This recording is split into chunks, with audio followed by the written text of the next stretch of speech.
महाराष्ट्राच्या राजकारणात जोपर्यंत शरद पवारांचं नाव घेत नाही आपण तोपर्यंत आपल्यालाच काही किंमत मिळणार नाही. हे प्रत्येक विरोधी पक्षातल्या राजकीय नेत्याला माहिती आहे. आणि भुजबळ तर त्यात फार हुशार आहे. भुजबळ साहेबांना मला एवढंच विचारायचं आहे की सगळ्या समाजातनं विरोध असताना उच्चवर्णीय पवार साहेबांनी पहिल्यांदा क्रांतिकारी निर्णय घेतला महाराष्ट्रात आणि ओबीसीला आरक्षण दिलं. हे मान्य आहे की नाही? आणि शरद पवार कशाला अडवतील? का अडवतील? ज्या पद्धतीने तुम्ही एकमेकांवर तुमच्याच पक्षात आरोप करताय, भुजबळ साहेब तुम्ही किती वेळा असा निर्देश केलाय की कोण करतंय कोण करतंय? मला सांगा हो भुजबळ साहेब, ओबीसीचं बजेट, एससीचं बजेट, एसटीचं बजेट एका फटक्यात कधीतरी सँक्शन झालंय? त्याच्यातनं किती पैसे कापले गेलेत तुम्हाला माहित नाही? आमचा एकत्रित निर्णय झाला सगळ्यांचा की तुम्ही इतक्या वेळा बैठका घेतल्यात, जरांगे साहेबांबरोबर घेतल्यात, ठाके साहेबांबरोबर घेतल्यात, आम्हाला कधी हाक तरी मारलेत की चला आमच्याबरोबर बैठकीला? काय चालू आहे ह्याची एक चर्चा केली विरोधी पक्षांबरोबर? महाराष्ट्राची प्रथा आणि परंपरा आहे की कुठलाही राजकीय किंवा सामाजिक अडचण आली आणि ती फार मोठी असली, महाराष्ट्रावरती परिणाम करणारी, तरी विरोधी पक्ष आणि सरकार एकत्र बसतं, त्याच्यातनं मार्ग काढतं. तुम्हाला मार्ग काढायचेच नव्हते, तुम्हाला फक्त आगी लावायच्या होत्या. म्हणून एक मराठ्यांना भिडत होता आणि एक ओबीसींना भिडत होता. तुम्हाला जरांगेंविरुद्ध बोलायला सांगितलेलं, मग तुम्ही जरांगेंना पेटवत होतात. त्यामुळे उगाच कारण नसताना शरद पवार आम्हाला फोन आला, काही फोन बिन आला नाही. शरद पवारांना फार काम आहेत हे करण्यापेक्षा. आम्ही काय निर्णय घेतो हे आमचे स्वतंत्र निर्णय आहेत. आणि मी स्पष्टपणाने सांगतो की काय यायचं, तुम्ही मला फोन केलात बरोबर आहे, पण तुम्ही विरोधी पक्ष नेत्याला फोन केलात का? जयंत पाटलांना फोन केलात का? प्रतोद म्हणून मी आहे, मला फोन तुम्ही नाही, सरकारतर्फे फोन आला का? तुम्ही मला कशासाठी फोन केलेला आहात की जितेंद्र ओबीसीची बाजू लावून धरायची आपल्याला? आणि मला हे जे काही ओबीसी विरुद्ध मराठा हे झुंजवण्याचं काम आहे ते मला पहिल्या दिवसापासून मान्य नाही. आणि ज्या दिवसापासून ही लढाई सुरू झाली तेव्हापासून मी सांगतोय की हे सरकार ओबीसी विरुद्ध मराठा लढाई लावून देत आहे. बाकी त्यांना काही इच्छा नाही. पोलरायझेशन ऑफ वोट्स हा मुख्य उद्देश आहे, राजकारण हा मुख्य उद्देश आहे, सामाजिक सुधारणा हे उद्देश नाहीच. आणि भुजबळ साहेबांसारख्या प्रगल्भ विचारांच्या नेत्याने हे इतकं बालिश स्टेटमेंट करावं की 5 वाजता बारामतीहून फोन आला. त्या दिवशी साहेब कुठे होते हे तर माहिती आहे का तुम्हाला? खरं तर मला फार भुजबळांविरुद्ध बोलायला आवडत नाही,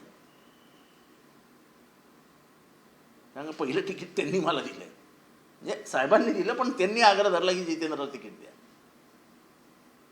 पण भुजबळ साहेब बोलताना थोडं तरी, उगाच कारण नसताना मनात विद्वेष निर्माण होईल, उगाच कारण नसताना एक दुसऱ्यांवरती आरोप होतील, हे कशाला पाहिजे? काय संबंध शरद पवारांचा? कशाला आणता शरद पवारांना मध्ये? आम्ही स्वतंत्र बुद्धीचे नाही आहोत का? आम्ही आमचे विचार मांडू शकत नाहीत का? मी तर उघडपणाने बोललोय की हे राज्य सरकार 2 कोंबड्यांची झुंज लावतोय, गावागावातलं वातावरण खराब करतंय. तेली, माळी, कोळी, तांबोळी, कसाई हे सगळे समाज एकत्र गावात राहतात, मराठा हे सगळे एकत्र राहतात. तुम्ही एका विरुद्ध एक उभा करून ठेवला, जे महाराष्ट्रात कधीही घडलं नव्हतं. ह्या पापाचं उत्तर तुम्हाला द्यावंच लागेल. हे पाप आहे. 2 भावांमध्ये भांडण लावणं हे पाप आहे. हिंदू मुसलमान कमी होतं का तुमच्यापुरतं? हिंदू मुसलमान कमी पडले की काय? पण तुम्ही जातीत घुसलात भांडणं लावायला. म्हणजे आपल्या मताचं राजकारण सुधारवण्यासाठी तुम्ही महाराष्ट्र जाळायला पण मागे पुढे पडता. आणि कोण किती ओबीसींच्या बाजूने आहे, कोणी बजेटमध्ये कोणाचे पैसे कुठे फिरवले याचा इतिहास काढा. उगाच आम्हाला बोलायला लावू नका. बंदमुट्टी लाग की खुल गई तो खाक की. सुप्रिया सुळेंना देखील मतदान झाले मराठा आणि ओबीसीचं असं देखील. अरे पण असं झालंच ना. मराठा आणि ओबीसी समाज मतदान करणार ना. बारामतीमध्ये वंजारी मतदान आहे, इंदापूरमध्ये वंजारी मतदान आहे. त्यांनी केलं ना मतदान. प्रत्येक काय जातीने मतदान करत नाहीत महाराष्ट्रात. एकदा यशवंतराव चव्हाणांना महाराष्ट्र जेव्हा नवीन निर्माण झाला, स्वातंत्र्याचा महाराष्ट्राचा मंगल कलश जेव्हा यशवंतराव घेऊन आले, तेव्हा यशवंतराव चव्हाणांना विचारलं, हे राज्य कोणाचं, मराठ्यांचं का कोणाचं? तेव्हा यशवंतराव चव्हाणांनी उत्तर दिलेलं, मराठी माणसाचं. त्यामुळे सगळ्यांनी मतदान केलं ना. मतदान हा प्रत्येकाचा नैतिक अधिकार आहे. तुम्ही ते धर्मामध्ये तेढ मारून काहीतरी वोट जिहाद झाला, वोट जिहाद झाला, वोट जिहाद झाला बोला ना त्याच्या विरुद्ध.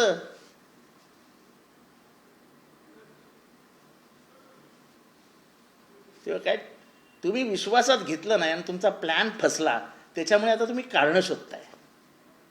या मुळात तुम्ही 206 आहात आमदार, 206 लोकांनी एकत्र उभा राहून ठराव पास केला असता, आम्ही विरोध केला असता. पण न जमणारं काम ह्यांच्या डोळ्यावर ढकलून आपण मारून नेऊ वेळ म्हणून तुम्ही धंदे करताय आता सगळे. लोकांना येडे समजता का तुम्ही? लोकांना समजत नाही असं वाटतं तुम्हाला? साधा प्रश्न आहे. 2 वर्ष या चर्चेला झाली असतील हे जरंगे आणि ह्या सगळ्यांचं सुरू होऊन, तुम्ही आम्हाला एका बैठकीला तरी बोलवलं का? एका बैठकीला बोलवलं का सांगा आम्हाला.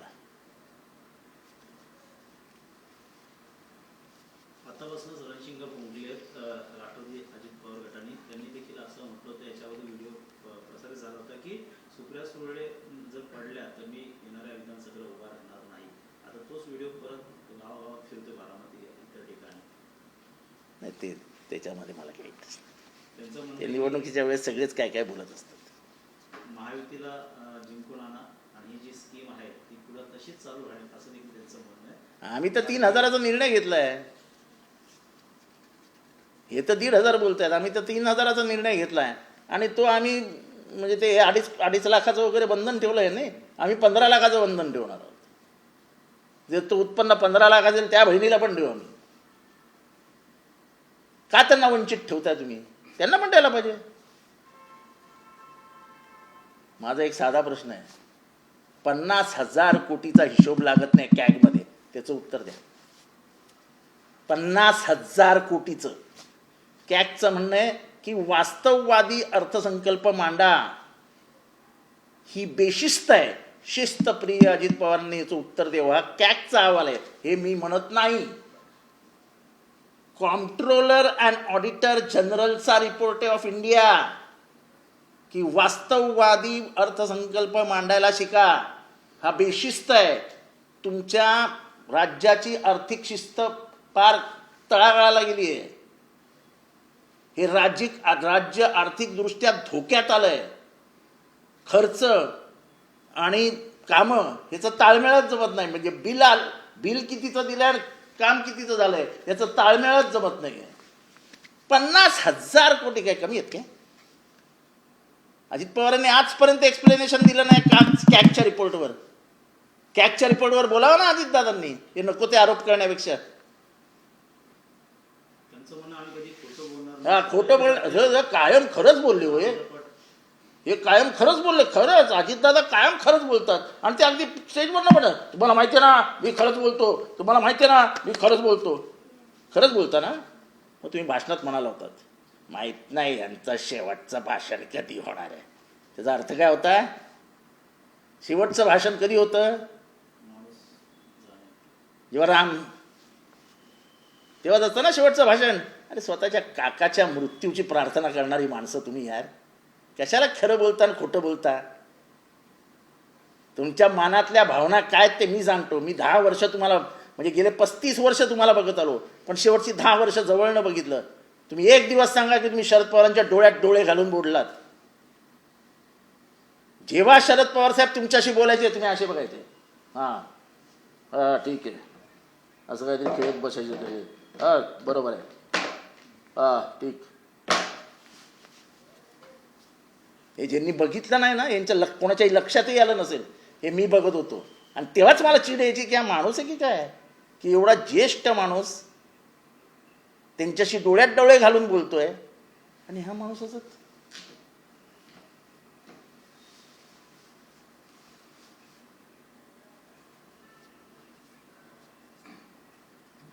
महाराष्ट्राला कळलेलं आहे तुम्ही किती खरे आणि किती खोटे. तुम्ही आमच्याच आमदारांना फोन केलेले आहेत, 4 कोटी रुपये देतो, 100 कोटी रुपयाचं काम देतो, मला मत दे प्लीज. त्या आमदारांचं नाव घेत नाही मी, वेळ आली तर त्या आमदाराचं पण नाव घेईन. तुम्हाला अजूनही ती सवय गेलेली नाही. महाराष्ट्र गद्दारांबरोबर राहणार नाही. तुम्ही जी मतं घेतली आहेत त्यांचं तुम्ही आयुष्य उद्ध्वस्त करून टाकलंय. त्यांच्या मतदारसंघात जोड्याने मारतील त्यांना, जोड्याने, की ह्यांनी स्वतः आमची मतं 5 कोटीला विकून टाकली. जे कोणी असतील ते, कोणाचंही नाव येईल, मला माहीत नाही कोणाचं नाव येईल, पण ही सवय सोडा. पैशाने हे सगळं महाराष्ट्राचं राजकारण गचाळ करून टाकायचं. आणि मग आता महाराष्ट्रात नवीन चाणक्य, कोण म्हणतो नवीन काय, कोण म्हणतो नवीन काय. जनतेच्या मैदानात हरवलं ना, जनतेने जागा दाखवली ना. ह्या निवडणुकीने तुम्ही अजून एक दगड मारून घेतला स्वतःच्या पायावर, की तुमचं राजकारण हे फक्त पैशाच्या जोरावर चालतं. 5 कोटी आणि 100 कोटीचं काम म्हणजे स्ट्रेट एकाला माणसाला 25 कोटी रुपये देणं. कारण 20% कामं विकणार आहे. जे 100 कोटी येणार त्या कॉन्ट्रॅक्टरला सांगणार हे 100 कोटींमध्ये 20% आली. आणि हा सरकारी निधी तुमच्या घरच्या FD मध्ये देता का तुम्ही? सगळ्यात त्या आमदारांना द्या ना 100 कोटी रुपये. निवडक आमदारांना का देता? सरकारच्या निधीतनं तुम्हाला निवडणुका जिंकायच्या आहेत. अख्ख्या अर्थसंकल्पातनं तुम्ही या राज्याचं आर्थिक वाटोळं करून टाकलंय. आर्थिक वाटोळं हे मी म्हणत नाही, हा कॅगचा अहवाल सांगतोय. राज्याचे ज्येष्ठ नेते म्हणून पवारसाहेबांनी आरक्षणाचा प्रश्न मार्गी लावायचा सोडून तर ते विरोधकांना, विरोधी पक्षांना सल्ले देऊन महाराष्ट्र पेटवण्याचं काम करत आहेत असं भुजबळ म्हणतात. तुम्ही कधी विश्वासाने, प्रेमाने शरद पवारांना बैठकीत बोलवलं का?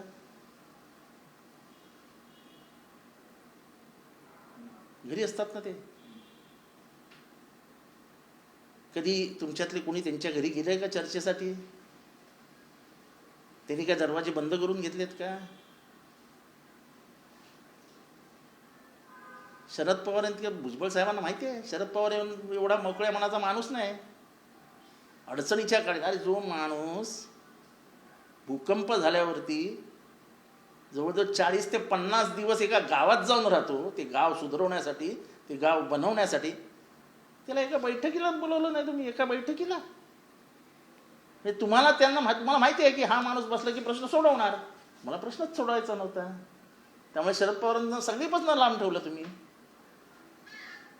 की नको हे आले की हे जादूगार आहेत, हे प्रश्न बरोबर सोडवून देतील.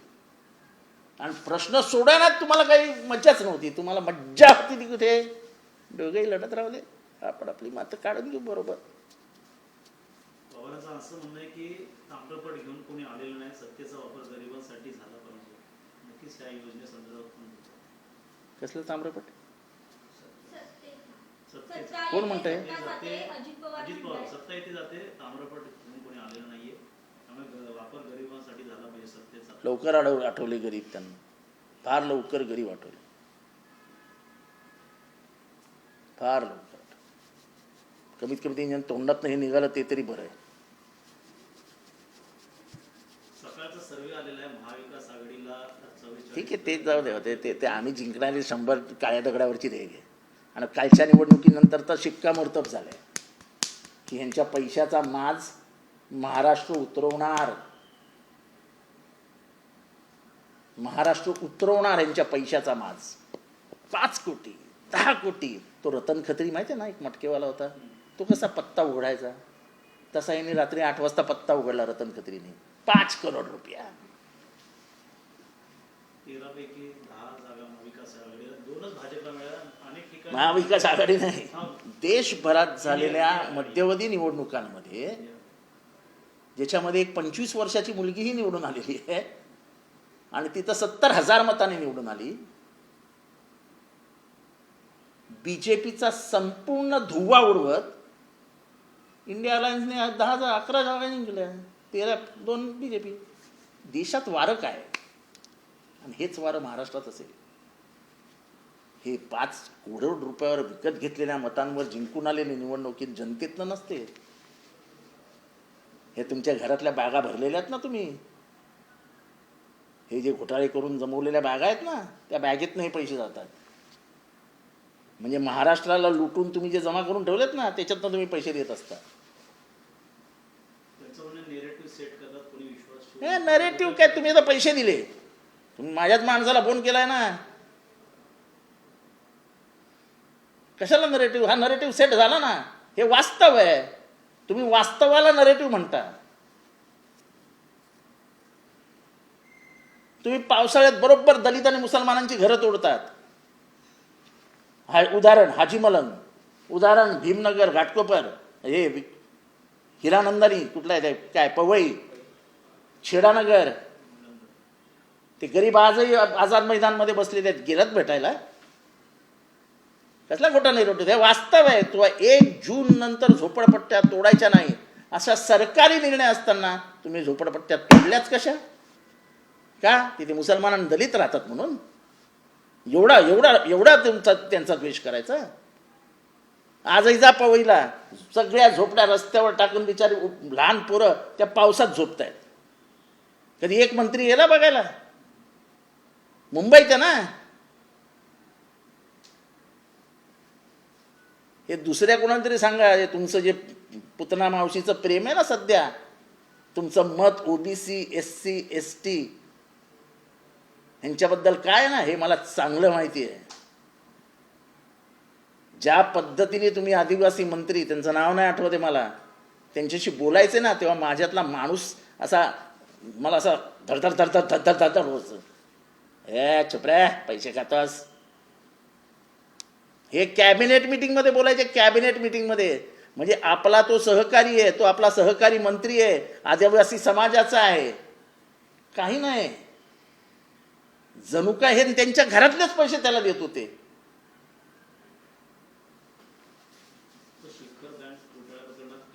नाही ते 7 कारखाने जे न्यायालयात गेले त्याच्या विरोधात, त्यामुळे नक्कीच ते मला शिखर बँकमध्ये काही इंटरेस्ट नाही. मला पॉलिटिकल लढाई लढायची असते, ते मला वैयक्तिक काही करायचं नसतं. जोपर्यंत चंद्र सूर्य आहे तोपर्यंत संविधान कोण धक्का लावणार नाही. जर कोणी लावलं त्यांना मी लावू देणार नाही, हा दादांचा वाद आहे, दादा म्हणाले. त्यांना विचारा की तुम्ही मुसलमानांचा शर्यत नावाचा कायदा बदलणार होतात असं तुम्ही म्हणाले. शर्यत ही इस्लाम धर्मातली चालीरीतीचा कायदा आहे आणि जे मूलभूत अधिकार आहेत संविधानाने दिलेले, त्या मूलभूत अधिकारामध्ये राईट टू रिलिजन आहे, धर्माचं स्वातंत्र्य आहे. जेव्हा धर्माचं स्वातंत्र्य येतं तेव्हा धर्माच्या चालीरीतीही पाळण्याचं स्वातंत्र्य येतं. मग तुम्ही हा कायदा कसा बदलणार होतात? हा तर तुमचा मूलभूत अधिकारांमधलं आहे, म्हणजे right to speech, right to express, right to privacy, हे जे राईट्स दिलेले आहेत आपल्याला परमपूज्य बाबासाहेब आंबेडकरांनी, ज्यांनी आपल्या इथलं सगळं जो काही भेदभाव होता तो संपवला, ते राईट्स आहेत, फंडामेंटल राईट्स ज्याला म्हणतात. त्या फंडामेंटल राईटमधला एक राईट आहे राईट टू रिलिजन. ह्या देशातली विविधता बघून तो राईट टू रिलिजन आणला आहे की धर्मस्वातंत्र्य असलं पाहिजे या देशामध्ये. जेव्हा तुम्ही संविधान बदलणारच नव्हतात तर तुम्ही हे कसं काय बोललात? तुम्ही नाही बोललात की शर्यतला बदलणार म्हणून. कसे काय तुमचे 42 खासदार देशभरात बोलले की आम्हाला निवडून द्या, आम्ही संविधान बदलणार? कसं काय त्याच वेळेस नेमका तुमचा शिक्षण मंत्री इथे बोलतो की आम्ही मनुस्मृती आणणार?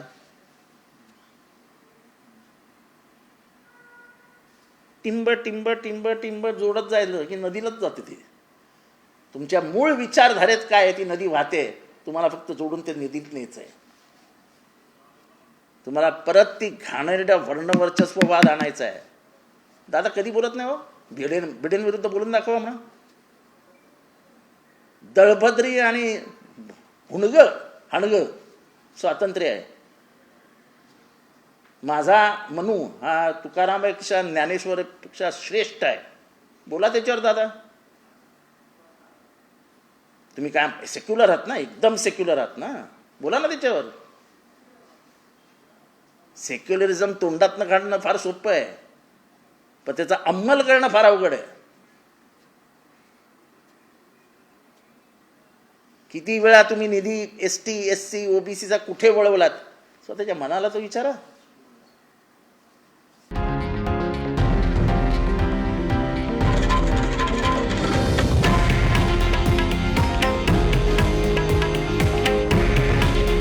हे आहे देशातील नंबर 1 न्यूज नेटवर्क आणि आपण पाहत आहात TV9 मराठी. काळजी तुमची, हित महाराष्ट्राचं.